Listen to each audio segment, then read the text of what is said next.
آج کچھ لوگ یہ کہتے ہوئے نظر آتے ہیں کہ بابے سے شاعر ہوئے ہیں، کہتے ہیں بابے سے شاعر ہوئے، یعنی اللہ کے نیک بندے، اللہ کے خاص بندے، اللہ کے مقرب بندے کچھ نہیں کر سکتے۔ میں کہتا ہوں یہ فکر، یہ سوچ بندے کو گمراہی کی طرف لے جاتی ہے۔ آپ سوال کر سکتے ہیں نا، کہہ سکتے ہیں شہزاد بھائی پھر ہمیں دلیل دیں۔ میں کہتا ہوں آؤ قرآن سامنے رکھتے، قرآن بولتے ہیں، قرآن میں سورۃ نمل، اس میں ایک واقعہ آتا ہے، حضرت سلیمان علیہ السلام نے فرمایا کون ہے جو تخت بلقیس کو میرے پاس لے آئے؟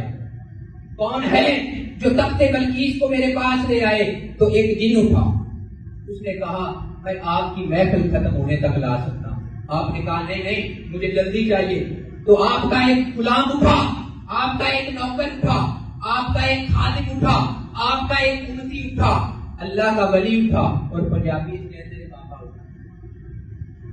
اس نے کہا میں پلک جھپکنے سے پہلے لا سکتا ہوں۔ لو جی وہ بابا اٹھا بھی نہیں، ہلا بھی نہیں، ادھر ادھر گیا بھی نہیں، کہیں گیا بھی نہیں، اور تخت بھی آ چکا۔ میں آپ سے صرف ایک سوال کرتا ہوں، میں صرف آپ سے سمپل سوال کرتا ہوں، حضرات اگر سلیمان علیہ السلام کی امت کا بابا اتنا طاقتور ہے تو پھر سلیمان کے امام آقا تاجدار انبیاء امام الانبیاء کی امت کا بابا کتنا طاقتور ہوگا؟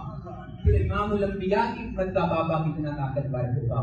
اب ہمارے پاس صرف دو راستے بچے، یا تو قرآن کی اس بات کو مان لیں یا انکار کر کے گمراہ ہو جائیں۔ میں کہتا ہوں یہ نہ کہو کہ باپے کچھ نہیں کر سکتے، میں کہتا ہوں باپے کو مت چھیڑ۔ بابا اگر سچا اللہ کا ولی ہو تو پلک جھپکنے سے پہلے جہاں کچھ نہ ہو وہاں سب کچھ کر سکتا